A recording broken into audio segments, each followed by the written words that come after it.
9 o'clock, so I will call the Harrison County Commission meeting for Wednesday, January 31st, 2024 to order. If you would rise and join us in prayer and the pledge, please.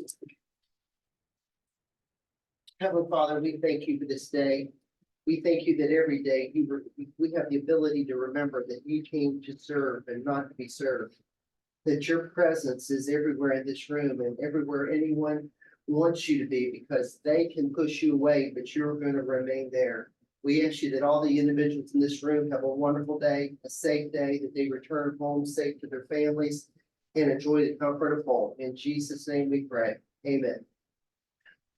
I pledge allegiance to the flag of the United States of America and to the republic for which it stands, one nation, under God, indivisible, with liberty and justice for all. Can you all do me a favor? I just looked down. Rosemary DeWitt was an employee in the circuit clerk's office, and I would like to take a moment of silence for her, please.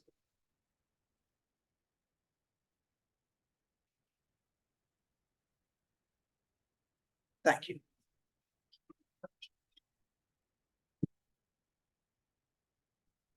Okay, at 9 a.m., we have the first reading of ordinance prohibiting motorized vehicles from being operated on rail trails in Harrison County, and we have 3 exhibits.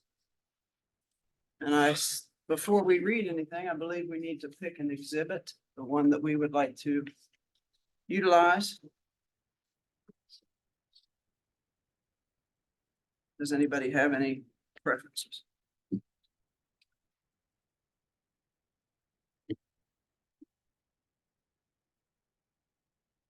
Guess my question is just exactly what's the difference between A, B, and C? Yeah, exhibit B is my recommendation. Exhibit B is just a general unauthorized use ordinance. It does not have an exception for Class 1 e-bikes, which was an issue raised at the last meeting. Exhibit C is a unauthorized use ordinance. It does have the exception for Class 1 e-bikes built in that they would be permitted on the rail trail. I would not recommend Exhibit A. So I would go with an Exhibit A is just tied to gas or combustion motors or engines on the rail trail. So my preference and recommendation is that the commission move forward with Exhibit B. I also need you all to specify in your motion, if you do move forward, what office within the commission will take care of the permits. At the last meeting, there was a concern raised about permitting for residents who use the rail trail to access a primary residence. And when the ordinance was drafted, a blank was just inserted for you all to fill out. How does B handle gas-powered engines? They're unauthorized In B in B. and in A? A is just specific to combustion or gas powered. B is a general ordinance which provides for a prohibition for any motorized vehicle on the rail trail. Which would include the Includes electric. And really the purpose of this ordinance was to allow us to put up signage to attempt to deter people from using the trail with those motors. With any type of motor? Well, that was up to you all. That was a debate at the last meeting. Did you all want to tie it to gas or combustion? Did you want to make an exception for Class 1 e-bikes consistent with the definition in the code? But my recommendation is that you just bar motors in their entirety at this point and apply the ordinance. Where do I pull the ordinances up on our screen? Here, David, you can, You have the ordinances? yeah, I got them from.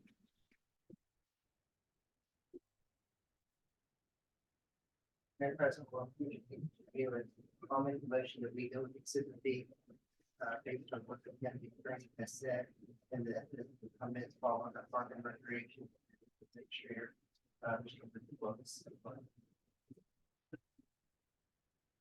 Okay, the motion's been made to move forward with Exhibit B as recommended by the county attorney. and that the collection of the fees be done at Parks and Rec. Is there, Okay, yes, ma'am, there's more discussion. I'd still like to discuss why Trey thinks A over B. Well, I think B over A. Or B over A. So my thought process is that if you start to draw distinctions or craft exceptions, it's going to create a problem. At this point, based on the historic use of the trail, it has been a totally supposed to be non-motorized trail. It's just easier to apply the ordinance if we prohibit all motors and we don't create exceptions. Again, the purpose is to get something out there, create a map, start a permit process, and to put up signage. Actively policing it's going to be very difficult because people are going to disappear. If they're on the trail on a motor, they're gonna run. But the purpose is to get something out there, and I feel that Exhibit B certainly does that. And it creates a broad prohibition without exceptions. So under B, there'll be no electric. Correct. I think that's totally wrong. I think with what's nowadays it is, that's just amazing that we would go with no electric vehicle, especially with the way people today, it allows elderly people to use the trail. I think we're being very short-sighted in B. My recommendation would not even be to consider B as far as electrical vehicles go, because you're limiting the use of the trail. That's not why we're doing this, I didn't think. And I would like for Susan to set up some kind of session for the three of us commissioners to figure out just exactly what we want to do with those trails and then come back and visit this. So my motion is to table this at this time and come back in a week or two when we've had time to discuss what is really the best use of the trail. well, there is a motion on the floor. Two motions. Well, we go with his first, correct? Okay. All in favor signify by saying aye. Aye. Any opposed? No, Hearing none, motion carried. So do I need to read the exhibit, read it again with exhibit? Just so we have a clear record, just read it again with the Exhibit B and subject to the Parks and Rec That one, the- clarification for the permit process.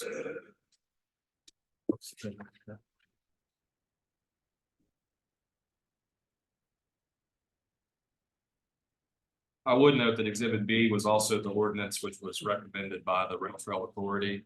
They felt a broad prohibition would be best serve the purpose of the trail. Okay, first reading and ordinance prohibiting motorized vehicles from B, oh, no, that's not the one. we want. B, right? An ordinance prohibiting motorized vehicles from being operated on rail to trails located in Harrison County, West Virginia, as shown on Exhibit 1. Okay. So that's the first reading. So we have another reading, correct? Is there two readings we have? Okay. And that, in next week or 2 weeks? 2 weeks. 2 weeks. Well, I'm curious, we voted today on which ordinance we wanted. Doesn't this ordinance have to be posted publicly and then our first reading? So in terms of the ordinance procedure, today was the first reading. We should publish, But we did not decide the ordinance till today.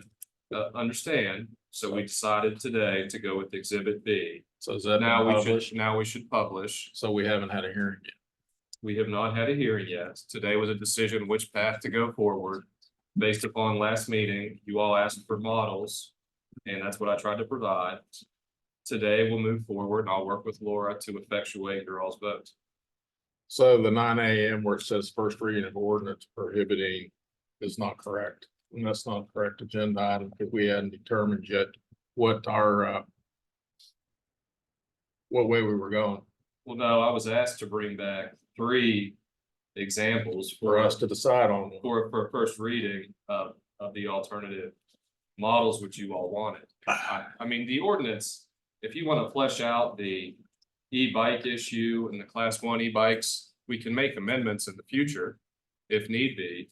But we're gonna follow the procedure, we're gonna publish, and we're gonna effectuate what y'all voted on this morning. Evidently, that'll be for the Rail Trail Authority and the police department to flush that out, that we're gonna let them give people tickets and see how this commission likes writing tickets to elderly people who want to use e-bikes. Okay. At 9:05, we have an estate hearing, Janice A. Leeson, accept copy of will in place of lost original will. And I believe Ms. Broughton is. Thank you all. I'm here to move the admission of the copy of the will of Janice A. Leeson. She had executed a will on January 3rd of 2013. She passed away in September of 2023. The family has done a thorough search and cannot find the will. There is no reason to believe that it was destroyed with the intent to revoke. We think it was just an accidental and unintentional losing of the will. She still had the trust that goes with it. She had all her other documents. Somehow it just got lost in the shuffle. The family, all the family members, well, the majority of the family members all looked for the will over several weeks. And we decided the best thing to do is go ahead and try to probate it in solemn form. I have Shauna Merrill here with me today, who can attest to the fact that they all looked for it. The petition is filed by all of her children. There are no heirs or potential heirs that would take that were not in favor of having this will admitted, the copy admitted as an original will. We understand. Okay, Make the motion to, We agree with you. okay, great. she may move forward to probate the will in solemn form. Thank you very much. Okay. That's Commissioner Treecost's motion. Is there any discussion? Hearing none, all in favor signify by saying aye. Aye. Any opposed? Hearing none, motion carried.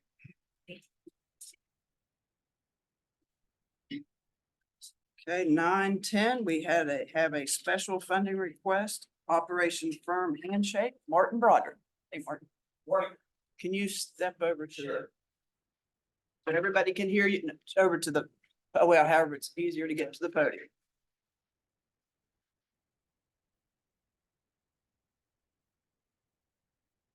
Good morning. Morning. It's been 6 years, since we started this organization. And the Harrison County Commission has been there since day one. And it seems like just yesterday. It's hard to believe it's been 6 years. But the Harrison County Commission allows us to continue with our mission. And that's to have our annual day of recognition every year. The event has grown. It started out as a one-day event, and now it's grown to almost 4 days when our national chapter comes in to support us. And it allows us to continue to aid and assist veterans in distress. So, I really want to thank everyone here that has stuck with us and believed in us. So thank you. Thank you for what you do. Thank you. Yeah, we'll give you $2,000. If that's feasible. Sir. All right. Thank you. Motion to make the contribution in $2,000 to the Operation Firm Handshake. Is there any further discussion? Yes, maybe almost to begin last time. $2,000. 2,000. Thank you. All in favor signify by saying aye. Aye. Any opposed? Hearing none, motion carried. Thank you very Thank much you. for what you do. Okay, number one, public comment. Is there anyone here that wishes to speak publicly? There is, Andy Lang has signed up to speak.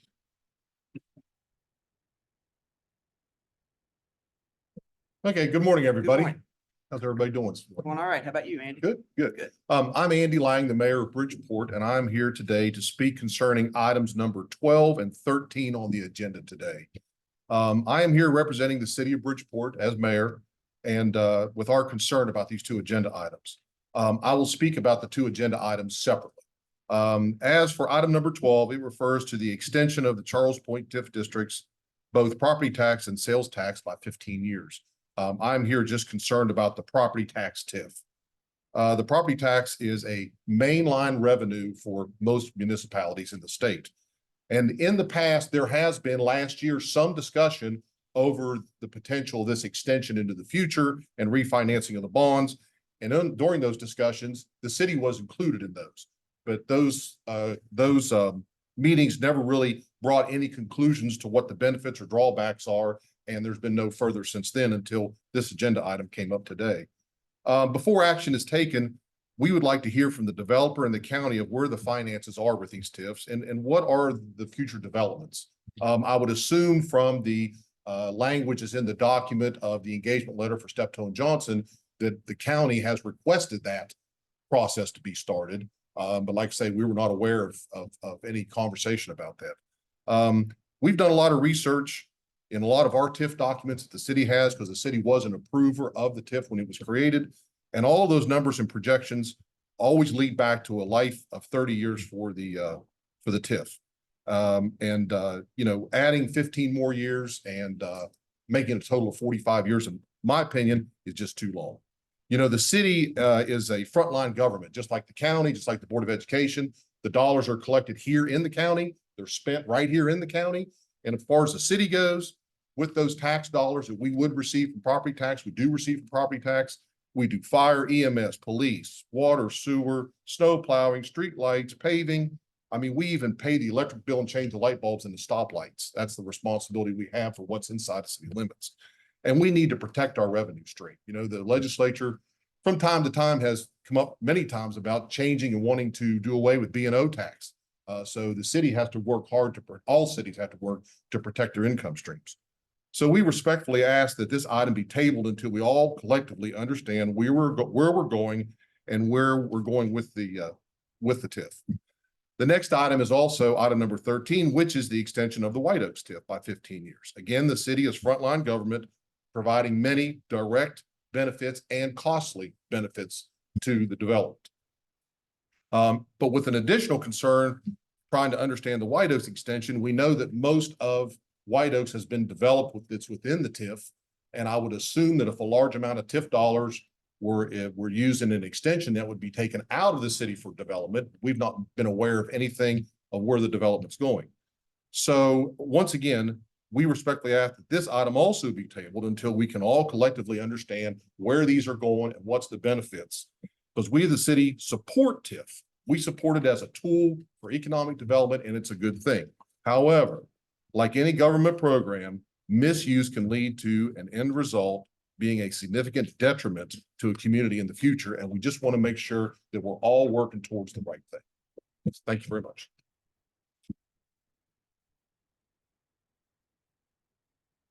Anyone else? Just Mr. Lang is there anyone on Zoom that wishes to speak publicly? Anyone on Zoom wish to speak publicly?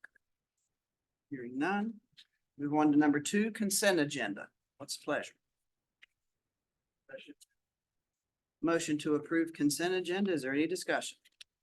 Hearing none, all in favor signify by saying aye. Aye. Any opposed? Number 3, payroll change notices as shown on A. Motion to approve payroll change notice A. Any discussion? Hearing none, all in favor signify by saying aye. Aye. Any opposed? Hearing none, motion carried. Number 4, minutes and or amended minutes of previous meeting. A, regular meeting minutes from January 10th, 2024. It's a pleasure. Move to approve for a regular minute meetings dated January 10th, 2024. Motion to approve minutes and or amended minutes of previous meeting under A, regular meeting minutes, January 10th, 2024 as presented. Is there any discussion? Hearing none, all in favor signify by saying aye. Aye. Any opposed? Hearing none, motion carried. Number 5, requisitions, purchase orders, invoices as shown A through C. It's the pleasure. Discussion. Fire bill.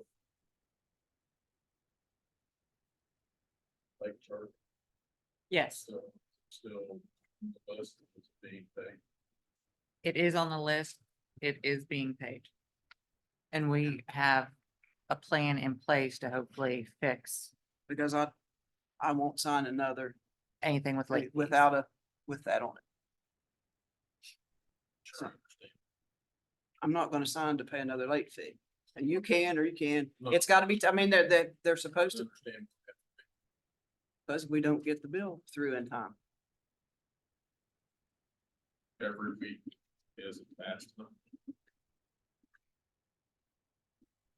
I mean, Staff, I'm trying to understand why we're paying late fees when we approve bills. because I think they come in less than 7 days before, or whatever, less than, they can't get it on the agenda prior to. So what Correct. has Some, been mentioned is the possibility of just doing a blanket requisition to make sure that these are paid, that is if we correct. can do that. We're looking at doing like a blanket PO type system for our utilities, so we don't have any late fees. I know that there has been a question about, do government pay late fees? We are still looking into that, but I will refer back to the city of Bridgeport. I know when I worked there that the beginning of the fiscal year, we did a blanket PO for the utilities and everything. I'm not sure if that's still how it's done. But then that took care of all the power bills, water bills, and we didn't have to worry about, by the time we got the bill in, process it through a meeting, plus then it's going to bookkeeping, and they process it over there and gets out in the mail. That'll take care of one of the steps, and we can get them paid on a more timely manner and without the late fees. So is the late fees an issue with all our bills? I The don't, way we're doing it, I'm kind of confused why it's just an issue with the power company, but nobody else. It's not, sometimes, well, we had some on some of the payments we were making. correct. That's why we went to ACTA every week, so that we didn't have this issue. We're approving every week. I'm trying to So on some of them. grasp why we have any late bills at all. The water bill, sometimes we will receive a late payment on the water bill as well. So it's not just Mon Power that we're receiving those on. I mean, I don't know, I mean, I assume it's legal to do that, to go What? ahead and do a blanket requisition for Well- utilities. We're checking with the auditor's office of exactly what it'll need to say for us to be able to do it. Can we do this with our credit card?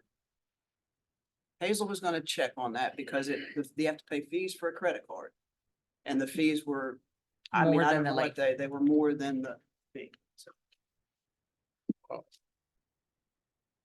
Cause I know I've been, since I was There's- clerk, there's a saying, hey, why breakdown aren't we here using? in the fee card?" accounting system somewhere, if it takes that long to process the bill. we Well, can't you got, it's late gotta card. come here, then it goes to John's office. It takes a couple days to process everything.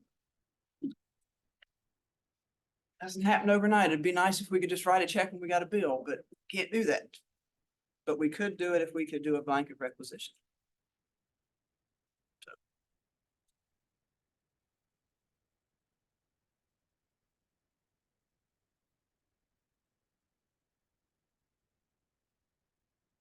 It's the pleasure on number 5.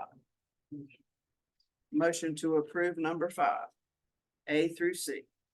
Any further discussion? Hearing none, all in favor signify by saying aye. Aye. I don't like it, but you gotta pay the bills. Any opposed? Hearing none, motion carried. Number 6, exoneration corrective tickets, joint property applications. We have exonerations and joint property, A and C. Is that correct? That is correct. Motion to approve 6A and C. Is there any discussion? Hearing none, all in favor signify by saying aye. Aye. Any opposed? None, motion carried. We have nothing under 7. Is that correct? Correct. Number 8, review, discuss, consider GSA update potential executive session pursuant to 6(9)(a)(4)(b)(9) to consider matters involving or affecting the purchase, sale, or lease of property, advanced construction planning, the investment of public funds, or other matters involving commercial competition, which if made public might adversely affect the financial or other interest of the county. We have A, heating and air issues. We are still working through the heating and air issues. We're still working through the other issues in the building that we still have. You know, sometimes it seems like a new one pops up every day, or we thought it was fixed and it comes back to light. I mean, for example, I even got stuck in the elevator this morning, so we're back to having elevator issues. So we're trying to work through them and, you know, get this building where it needs to be. Because our substantial completion comes up on May 1st. We want to make sure that all these items are addressed or acknowledged before that warranty period is over. Is there anything else?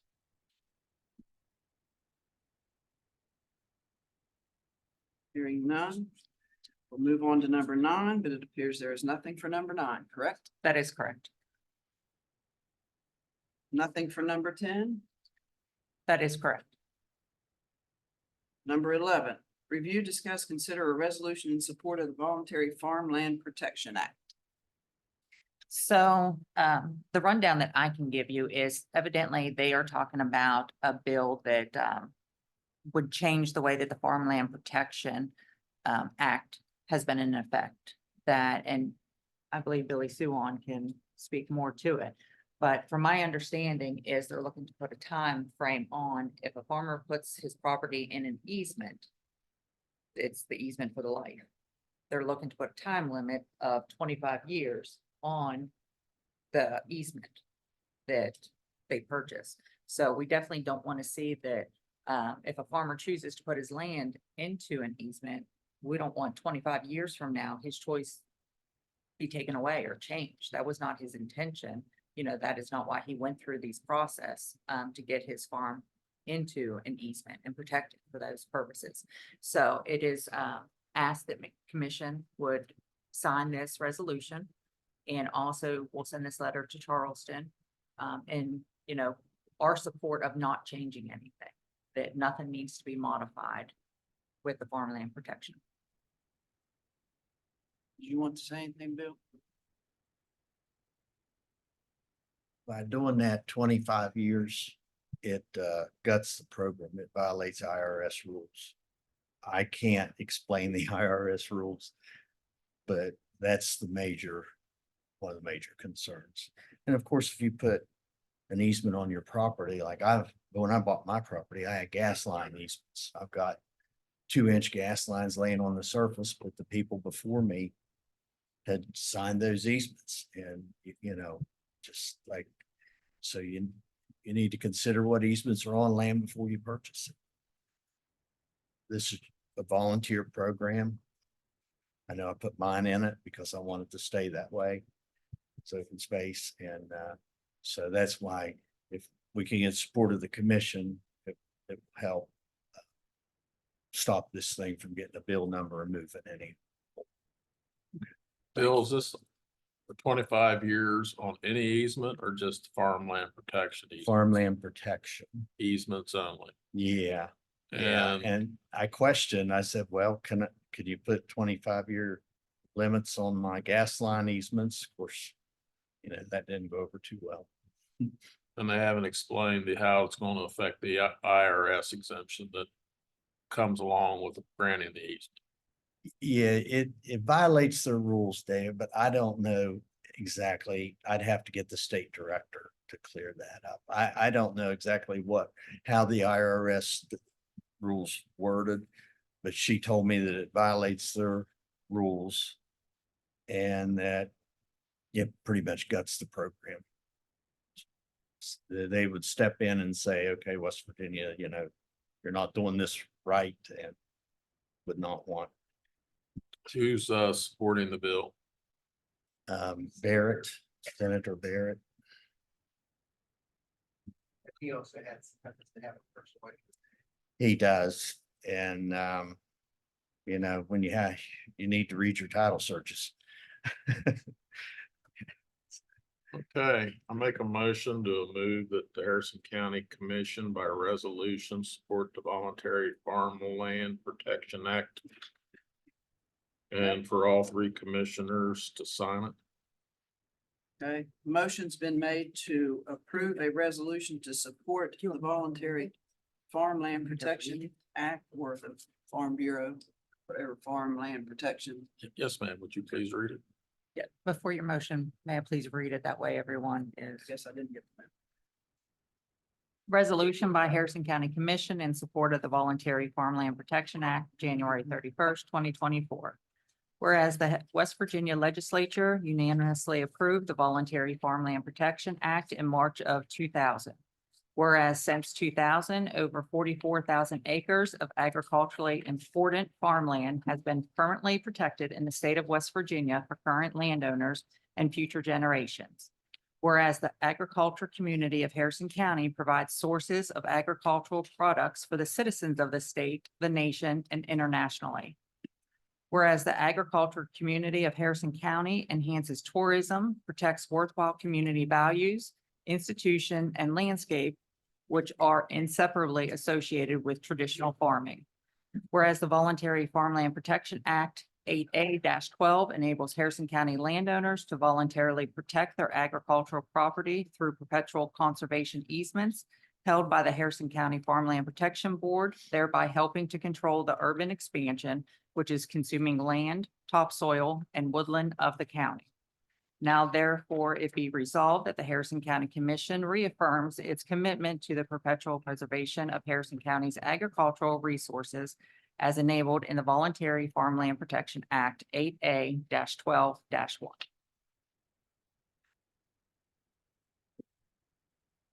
Thank you, Laura.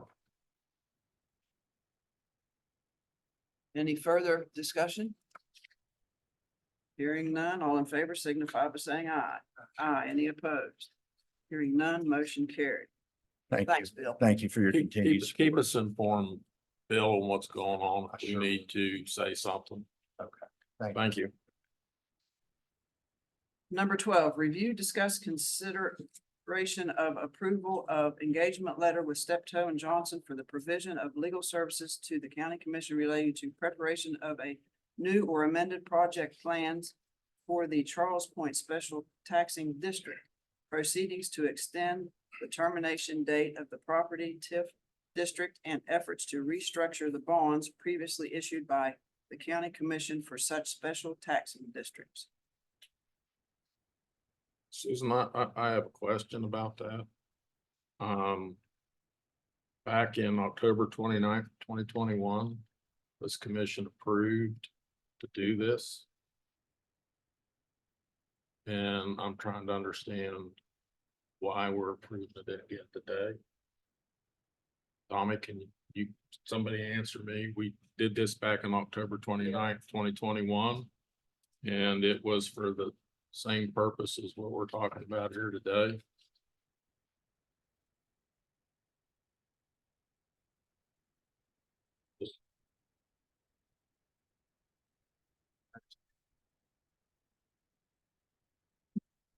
Pretty good. We did this back in 21. So yes, we did. Obviously, these efforts to restructure the bonds have been going on for quite some time. Going back to 21 and probably even before that. So in 21, there was a certain structure and plan of approach at that time for the bonds. And so, you know, started those discussions, started running different models, started the discussion that the mayor referred to with the city of Bridgeport regarding the 15-year extension of the property TIF. And basically, I can't continue that effort on a gratuitous basis. I mean, at that time, it was contemplated that the work, at least that I was doing, would be paid for from proceeds of bonds. So if the bonds were ultimately restructured, then work I was doing relating to that could be compensated for out of the proceeds of the bonds.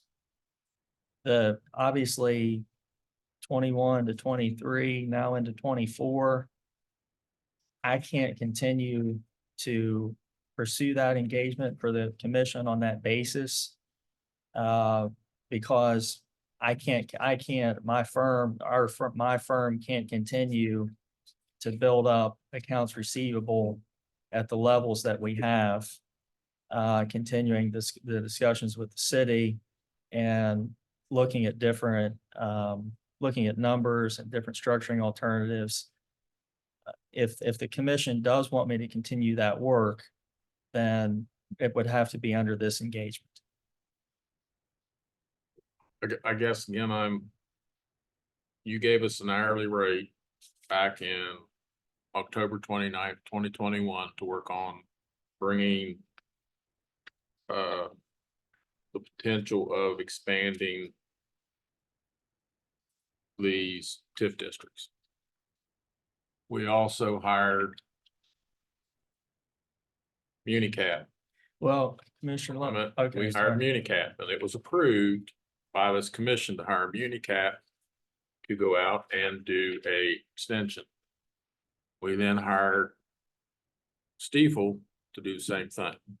I'm sitting here 2024, and I'm looking at a contract that says, let's go out and figure out how to make the TIF last 15 years. Where's this information that we, as a commission, contracted to do? Was it ever done? And if not, I think before this commission goes any further, and I will ask staff legal, do these contracts have to be put on notice that they are no longer any good? And that we are no longer responsible for these contracts? And that everybody is going to seek a new contract? Because I'm operating under the original contracts. It's a good point. The MuniCap contract, I believe they're paid out of tax increment revenues. And so they have done work for the county, they've worked with the bondholders. And so I believe that they have been paid. And so, For what we hired them for on October 29th, yes, and we have those reports. I have gotten reports from them. Does this commission have reports?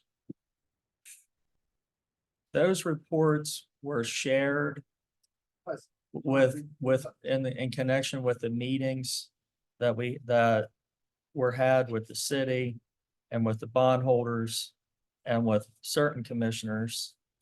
We sat down and pursuant to those engagement efforts, there was work product that was produced, that was discussed and reviewed at those meetings.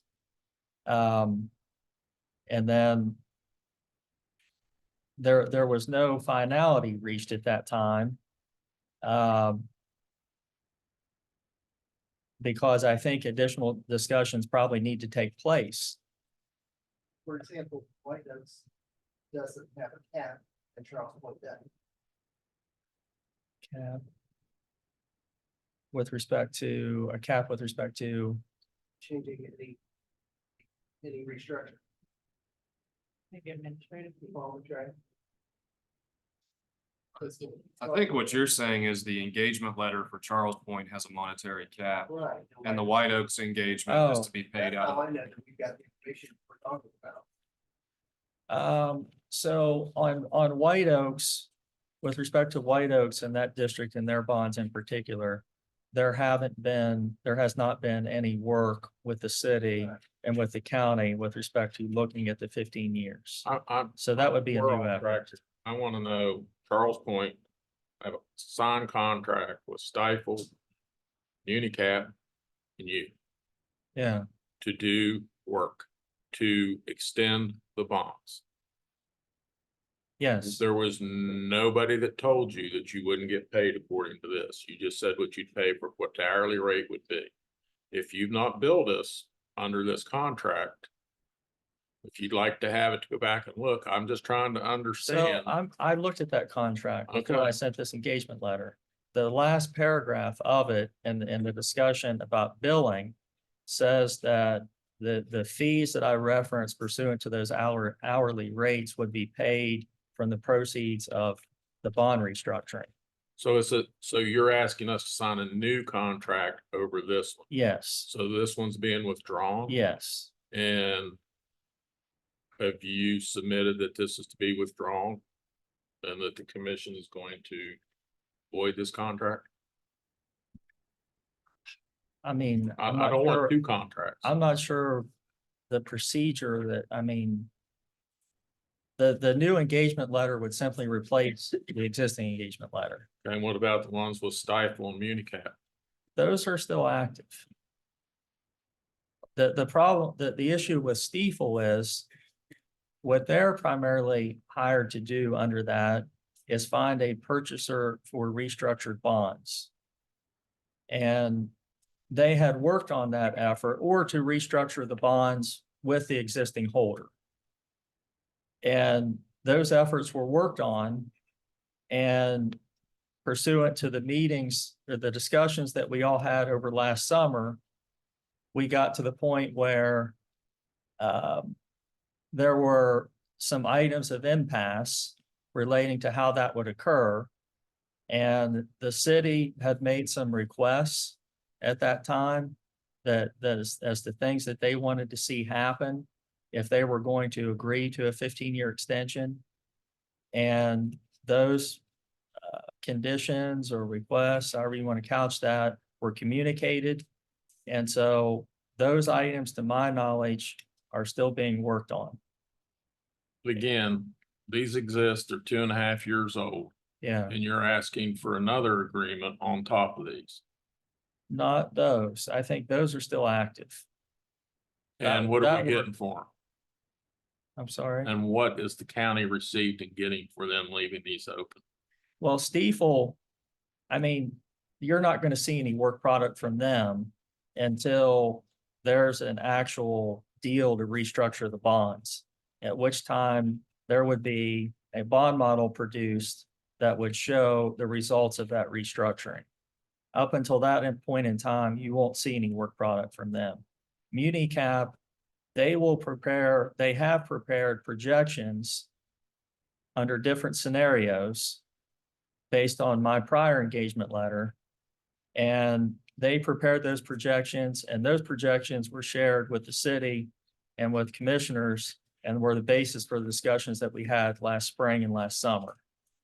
And then as a result of those discussions, there were some, I would call them preconditions that were communicated by the city to any further discussion or resolution of that. And those items are still out there, remaining to be further discussed and resolved. And I'm just saying, I can't continue to do that. If the county wants me hired as legal to continue that effort to try to address those concerns and bring that to resolution, I can't do that under the prior engagement letter, because I've got tens of thousands of dollars in fees that my firm has invested that I've got no way to get repaid. And the county, just for the record, has never paid any. Correct, We don't pay anything when it comes to. Okay. correct. So, but Yeah. if this doesn't get extended, who pays your bill? If this, well, this bill would. We be- hire you under this No, right here, who pays? This it? bill would be paid by the county. That's the whole, under this engagement, the county would be paying the fees. For Charles Point, For For Charles. Charles Point, not for White Oaks. White Oaks is the same as the 2021 relationship. What Tom's saying is he's not willing to take the risk anymore.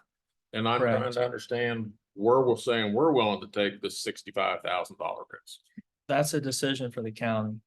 But I still don't know how this and this all ties They're together. 3 separate documents, correct? Not 4 now. Okay, 4 separate. So the They're work, not related. Yeah, Well, they're hold on. related. They're related, but they're not directly related. It doesn't deal with his fees. Those other 3 documents do not relate to his fees, correct, Tommy? correct. Okay. But we hired him to look at refinancing them under this. And those other engagements are still And it active. didn't happen and he didn't get paid. What he's trying to tell you. I understand that, David. So now he doesn't want to keep going. I just want somebody to take these 4 documents and tell me what this commission is committed to before we commit more money to this project. And I think that the county attorney and Tom need to sit down and go through this and combine with one, because I don't see anything that says that the first one superseded over the one that we did 2.5 years ago. Those other engagements are still active. So they're still active. I And, understand. and Okay, I'm gonna need their Because they're work. doing different If- things. if you There's do different hire- Services being provided. If you in do each hire, document. if the county does hire me to move forward, I'm gonna need MuniCap to continue their work under that engagement to be paid for out of the TIF funds. Now, Stiefel, I agree, there's an issue to be resolved there because we actually have two investment banks engaged. There's Stiefel and there's Oppenheimer. Correct. And so at some point in time, Oppenheimer's kind of in the driver's seat right now, but the existing engagement provides that if those two participate together in a successful restructuring, they would share fees. So at some point in time, the county has the ability to terminate that Stiefel engagement. Without payment of any, there might be some incidental travel expenses or something that you guys could pay out of the admin expenses of the district. But you can terminate that engagement without any recourse to, but so if Oppenheimer does produce a successful restructuring proposal that is then consummated and it doesn't involve Stiefel, that engagement would need to be terminated before closing on that transaction.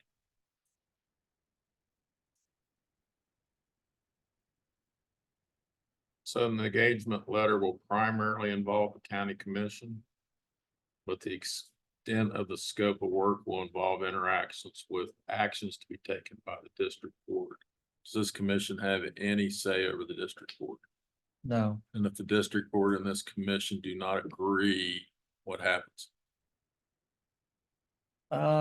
if there are the district board, the county is in the driver's seat with respect to all bonds issued. But again, So, you say that. well, let me there's- finish what Okay. I'm saying. All right, So the county's in the driver's seat with respect to all bonds issued. So the county can restructure those bonds really without consent or direction of the district board. But at the end of the day, the district board is involved in requisitioning the sales tax monies to be transferred from the state to the trustee. So in that way, the district board will ultimately have to be on board with whatever results out of the restructure. okay, so again, my question to you is then we're sitting here looking at this agreement is the special excise tax bonds and the property tax TIF bonds. And you're gonna represent them together. And, If- and we're tying all the people up so that if they don't agree with what we want to do, they don't have any say. If they don't agree and they don't want to move forward, then I'd probably have to withdraw from both engagements. That was my other question. Why are we hiring you to engage you to represent both if we don't have any say over them? I'm just, Yeah, because I know. I'm sitting there looking that if I can't tell them what to do, I'm trying to understand why I'm hiring an attorney that's working for me and working for them. You're not going to be able to find anyone else to do that work for them. Do we need them? By statute? Can they be dissolved? The district board, Yes. you could, if What purpose if- does that board serve? if the bonds are restructured, they could be done in such a way with appropriate consents to dissolve the district board, if that's what the parties wanted to do. I'm just trying to understand what the point of the board is, if why we need them as the commission if if we've got the final decision? The district board is designed, at least under the statute, to handle day-to-day matters with respect to these districts and take that pressure and burden off of the county commission, because it's almost like running a business. And so the idea is to divert that activity away to a specially appointed district board that would be responsible for those matters. Now, I have other clients that have chosen not to do that, and they have not created a separate district board. It's an option. And in those circumstances, the developers come to them with all the proposals and discussions rather than having those with the district board. And the county handles all the requisitioning to pay for project costs and those types of things. The district board is designed to divert some of that activity away from the county. But if there's no mandate that occur, it doesn't have to be. Okay, thank you. Last questions to legal staff. Do you feel that you need to look over these agreements and come back with recommendations? So I reviewed them all early this morning. The 2021 Steptoe and Johnson Charles Point agreement is dead because it cannot operate. It's being replaced by the current agreements with a cap of $65,000 to further investigate the Charles Point issues. The White Oaks 2024 agreement is exactly the same as the Charles Point 2021 structure. The Steptoe and Johnson is only paid if there is an issuance or a restructure, correct, Tom? We're not paid by the county. There's a little bit of difference there in that White Oaks does have bonds outstanding that they could, if they chose to, they could pay our costs associated with these discussions. Or if there is if this results in a future bond issue, we would be paid from that. So only from bonds and not by the county. And I do agree 100% with Mr. Amon that the MuniCap and Stifle agreements remain valid. MuniCap has given us deliverables in terms of the projections, which Tom mentioned, and Stifle and Oppenheimer, that's entirely up to how the commission wants to address it going forward. I don't think you need to. But that would be something for Tom to work on in the future. One other thing, I'd like to limit the 65,000 to 35,000 and have Steptoe and Johnson come back with an updated report on where we are. If this thing is going south and it's not going to be completed, I think we need to cut and not commit to the full 65,000 unless this project goes through. And at this point, we've been at it for 2.5 years. And I see no reason to not put some kind of controls over it so that we just don't end up with a $65,000 bill. Madam President, make the motion to retain Steptoe and Johnson, the LLC, and execute an engagement letter with Steptoe and Johnson PLC related to providing legal service in advancement of the Charles Point TIF district as presented on Item 12, with express condition that changes, amendments, termination, restructuring of Charles Point TIF district becoming subject to the commission's final vote and authority and approval. Yeah, I'm not gonna try to say that word for word. There's been a motion as stated by Commissioner Treecost. Is there any further discussion? Yes, ma'am, I make a motion that we accept it with a limit of $35,000. Yes, sir. Right. Okay. With regard to Commissioner Treecost motion, what's the pleasure? I mean, all in favor signify by saying aye. Aye. Any opposed? No,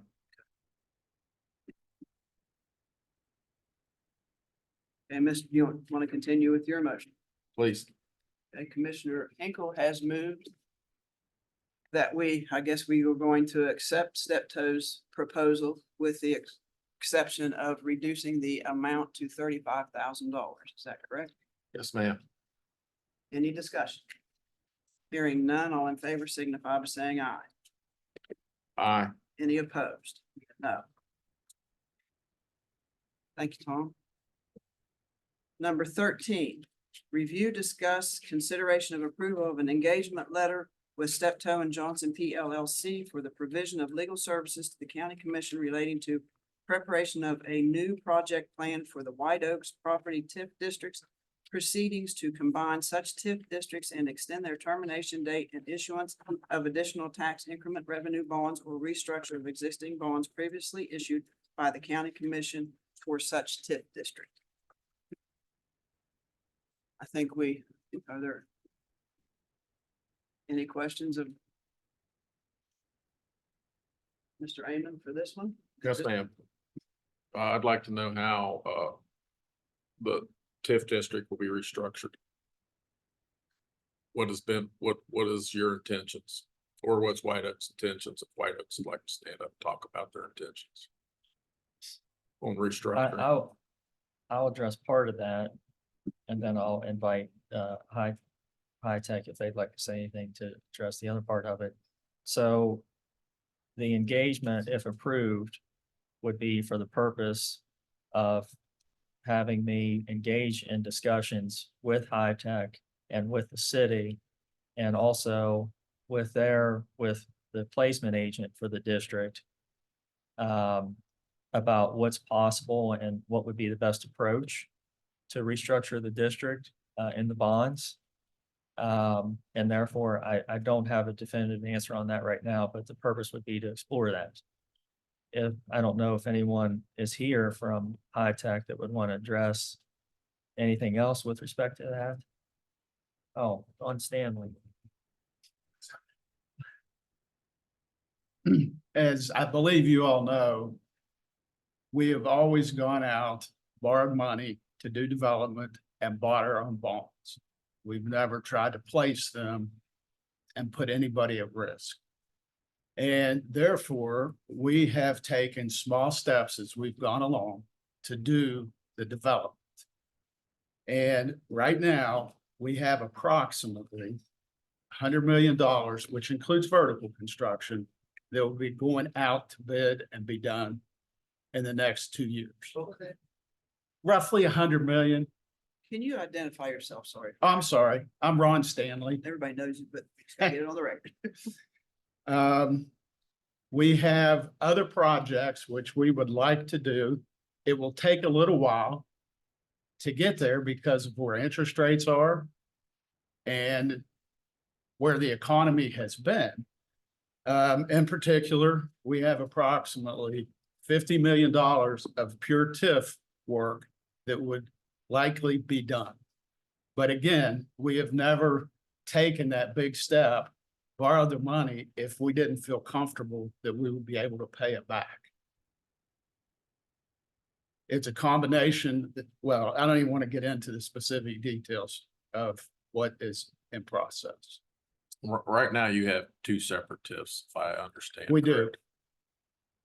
So are you asking for TIF combining? We would like to combine the two TIFs and extend the life 15 years Okay, TIF 2 is outside the city or in the city? outside. And we call that originally, I believe, Tom, the industrial park. Things never seem to develop how you intend, 12 years ago. So and number 1 is inside the city, Yes, and you want to combine 1 and 2, extend 15. And then that's going to stretch out those payments. And you're going to use the money that 1 and 2 generates to pay a new TIF that you're asking for? currently, the TIF bonds expire, I believe, in 2037. And then there would be increment available after that because the bonds would be paid off. And we would take that new increment and do additional TIF work.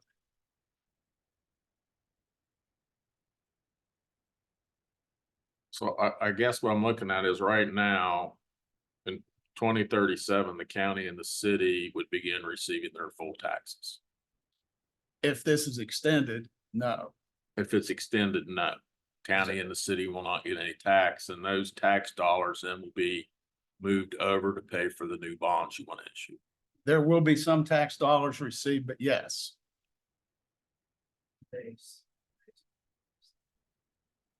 The base and the excess levies and so forth. The school bond, And how much money are we talking about that we're gonna add to the TIF? it could be as much as $50 million. $50 million added, $100 million for development. That's gonna occur before the 50. Right. But total future is those 50. amounts, yeah. So are you going, I guess where I'm confused is that you're gonna try to take your existing bonds. And they're paying their way and they're doing a good job. And technically you could actually pay them off in less than 15. The way they are right now. The way the bond model's set up now, Okay, so They- at the end of 15 years. We would get that money. Is that correct, Tom?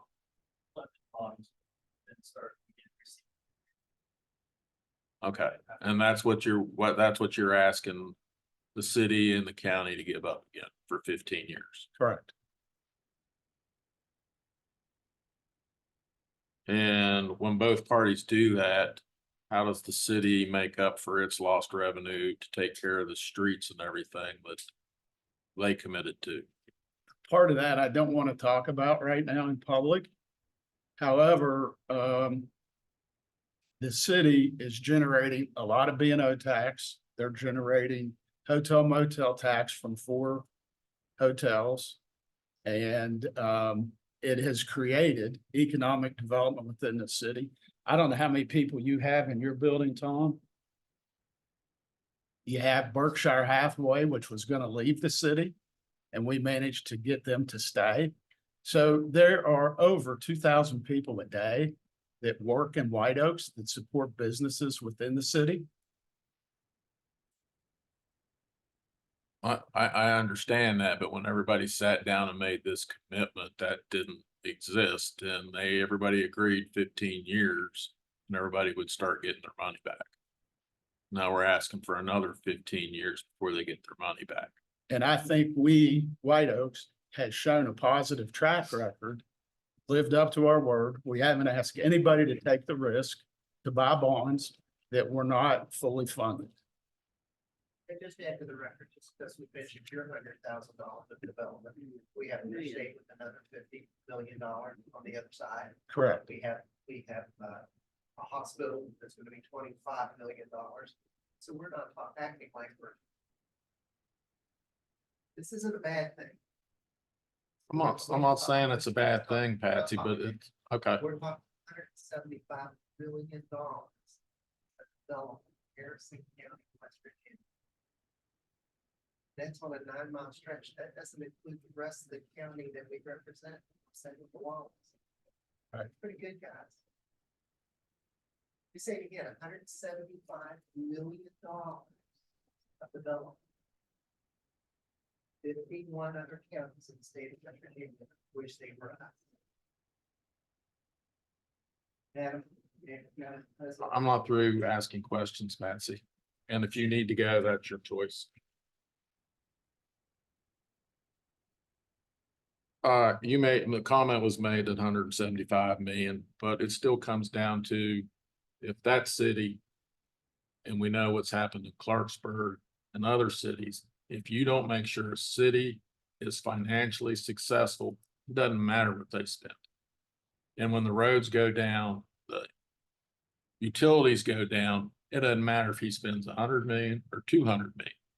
Nobody's talking about what it's going to cost the county or the city, because this is in county property, not city, how we're going to supply all the necessary infrastructure to this project. And that's a cost. And that's a cost that has to be maintained by somebody for that extra years. And it seems that we just don't look at the big picture. We just look at somebody comes in and says, hey, here's 200 jobs. Here's we're going to do this or we're going to do that. We don't look at the big picture. This county is in very big trouble with water, sewer, and electric. And we don't do anything about it. Two of us on this bench, for the record, have voted $50 million of infrastructure throughout the county. Why Delta Salem? And one of us chose not to. So one of us is looking at the big picture because we followed the 10-year plan. We paid $40,000 for it to the T. So when we talk today, we're not talking what we said just yesterday. So for the record, we know what we're doing infrastructure wise in the county. We need to bring our engineering firms in here to let everybody know what's going on throughout the county. It was on the agenda today because we approved ARP money today.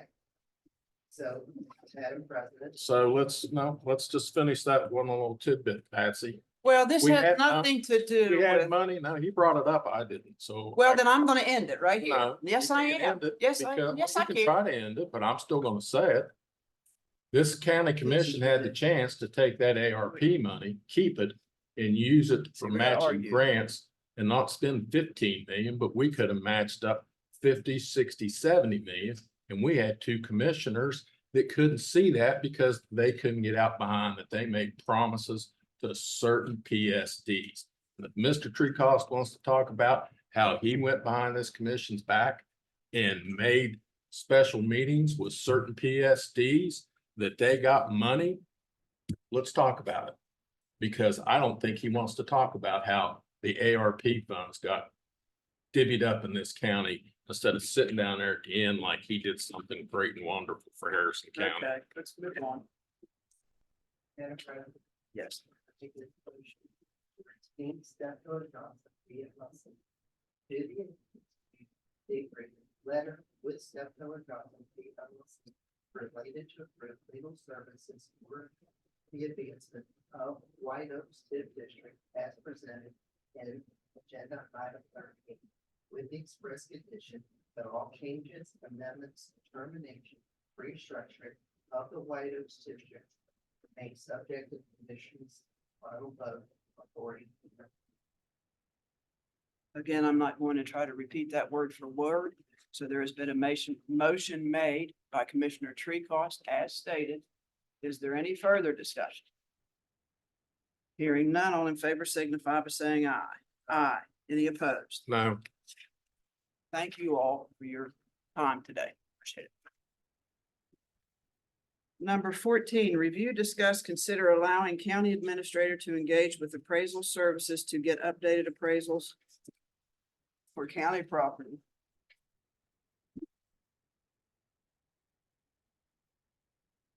I don't know what this is about. Do you but- need- I don't either. I will quote that, in Tuesday's paper, Commissioner Treecost said that we know what the county-owned land is worth, so we can sell it off and grow housing and business opportunities where in this our is. area. So if Mr. Treecost would like to expand on it, But what's that have to do with number 14? because that's what he commented on it as far as being in the paper. Okay, well, So I'm asking. If, is that what we're Here we go. doing, then I need to know how to make a motion. If we're selling off everything because we're gonna get it appraised, then I don't know how to make my motion. Okay, I'm a little confused here myself because the conversation was that we were talking about allowing me to engage in appraisal services for the different properties throughout the county. So we can make your sure that conversation between who? myself and Commissioner Hinkle. Okay, just want to make that clear. To make sure that our insurance is up to date, that all of our properties are valued properly. And so we have a current value on those properties. That is why we have an agenda item here. And again, my question is, Mr. Treecost, by quoting the paper, we want to know what the county-owned land is worth, so we can sell it off and grow the housing and business opportunities in our area, said Commissioner Patsy Treecost. Is that your intention today? So you put an item on the agenda from a quote in the paper or the No, quote ma'am. came after? Well, this Vote is, came after. well, then this is your agenda item, correct? And I'm You tell trying, us what you I'm want not to do. gonna, no, if this is what this commission's gonna do with this agenda item, no, I'm not gonna make a motion. And that's fine. That's what I'm asking. Is that the intention of the commission or is that the intention of Mr. Treecost? If he wants to do that, he can make the motion to have everything appraised. It's his agenda. If he wants to sell everything off, then he can make the motion. Okay, is there no action to be taken on number 14? I believe there is no action. Is that correct? So, Mr. Treecost, you, if we get an appraisal, you're not gonna sell everything off? So Here, he said it to the paper. I don't need to. No, I'm letting him. We're conducting a meeting here, but let's let Mr. Simmerman, please. I just have a comment. For a couple of years, I've suggested you all create a contingent capital plan where you look at all the assets, you look at amortization schedules, and y'all really start to schedule the county's assets. I think that this could be reworked in the future to create that type of plan and start with an appraisal so that we start to more actively manage our properties from a maintenance perspective and just from a risk management perspective. So maybe let's just not do anything today, but let's try and bring it back in the future to look at it more holistically. I'll make a motion that we have all county buildings appraised and the appraisals to only be used for insurance purposes and not for the selling of the property. Okay, the motion's been made to get all county properties appraised and not to be used for selling the property. Is that correct? Yes, ma'am. Is there any further discussion? Hearing none, all in favor signify by saying aye. Aye. So Any we- opposed? Any opposed? No. Okay, number 15, review, discuss, consider approving quote for cameras at the Parks and Recreation Department for $16,810.58. My only question is, we usually do these through a requisition form. We do, So- but because the amount is over 15,000, I wanted to bring it to commission's attention and us discuss it. This will put cameras at our Parks and Rec facility. This also is for 9 cameras, and the major expense is not the cameras, it's that 10-year camera license and warranty that comes with it. I could be a smart aleck, but I'm not. Brought this to the commission to be voted on. This item here, Yes. I put it on the agenda to discuss because of the price that it came back at. That way we'd have cameras over there starting at our main Parks and Rec facility off of 19. And that way it'll keep an eye on the equipment we have sitting outside, plus the different areas inside the facility, the playground, everything like that.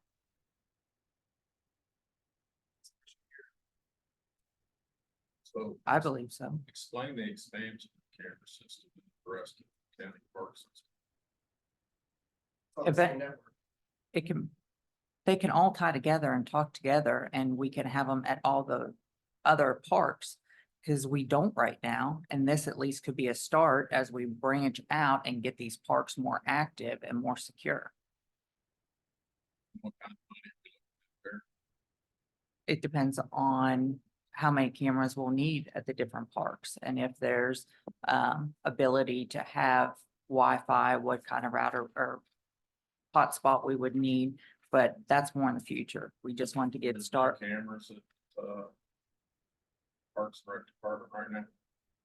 None that are working now. Can we not replace the ones that are there? Unfortunate. It won't, the ones that are there are so old, it won't talk to our network. It's sort of like the camera system that is over in the courthouse that we can't add to anymore. We can't get those kind of cameras to replace them. Technology, isn't it wonderful? So are we talking about jumping into the same technology that's used in this building that's triple camera cost and operation? These are the same kind of cameras that we chose to put in this building.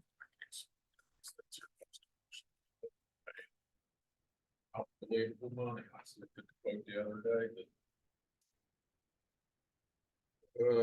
Where is it?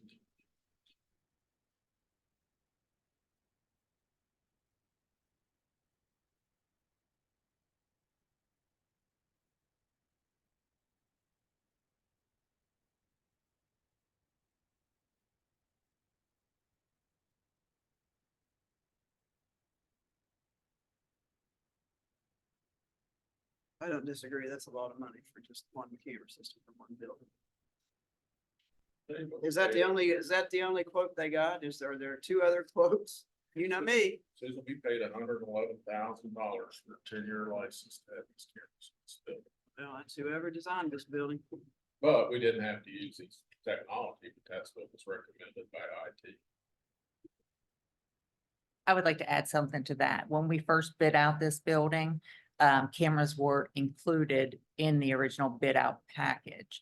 But somewhere along the way, before I came into the picture, for some reason, we took a credit of, I believe it was $65,000, and I could be wrong on that. Please don't hold me to it.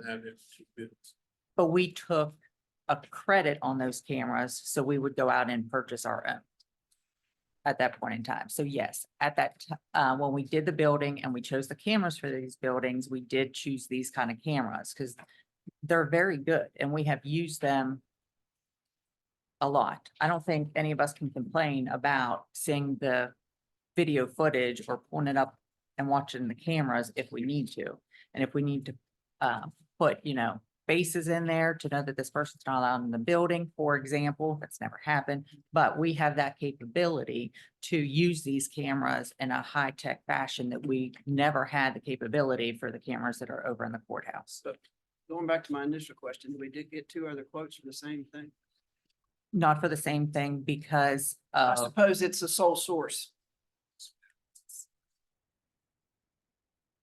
Sorry, I'm not Nope, trying to be smart with you, but that's the answer you get when you ask IT for other quotes. It's sole source. And I find it hard to believe that there are not any other companies that can do this type of technology. So I would like for them to go back and find two more. That's just me. Make a motion that the cameras at the Parks and Recreation Department be tabled until further quotes can be presented. Motion's been made to table number 15 until further quotes can be obtained. Is that correct? Any further discussion? Hearing none, all in favor signify by saying aye. Aye. Any opposed? None, motion carried.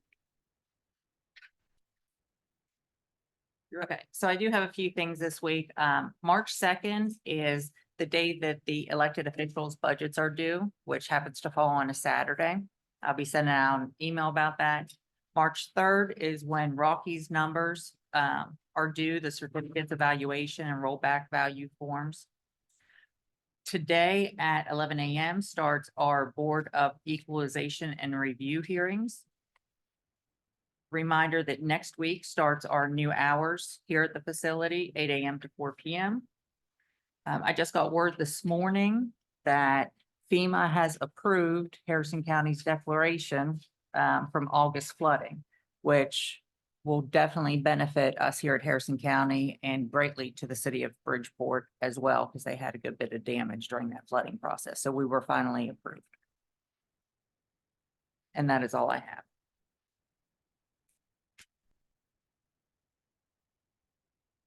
Commissioner Hinkle, you have any comments?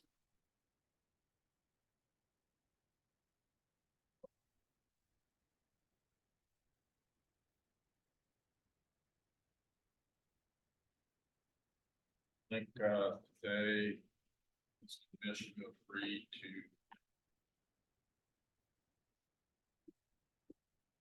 agreements as far as tax collections for the future for Harrison County without any real number on what's the cost versus what the return was going to be.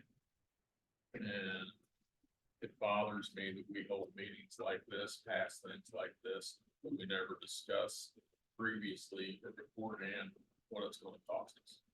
We have two developers that want to expand, but we don't have a clue. We don't have any idea what their plans are, but we sure jumped in and hired an attorney and told everybody what to go do.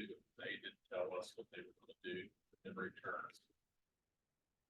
That's kind of like going out and hiring a guy to mow grass. Hey, mow my grass, and he comes and cuts a 1 foot square and leaves.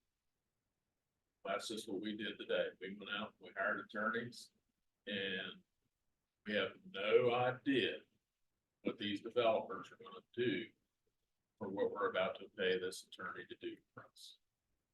And that just amazes me that we talk about how one breath we're broke, next breath just tell them, spend $65,000 on open affair that something happens. And that's fine, but that's the way we wanna operate. That's all I have to say. I choose to make no comments. Motion to adjourn. All in favor signify by saying aye. Any opposed? None, motion carried.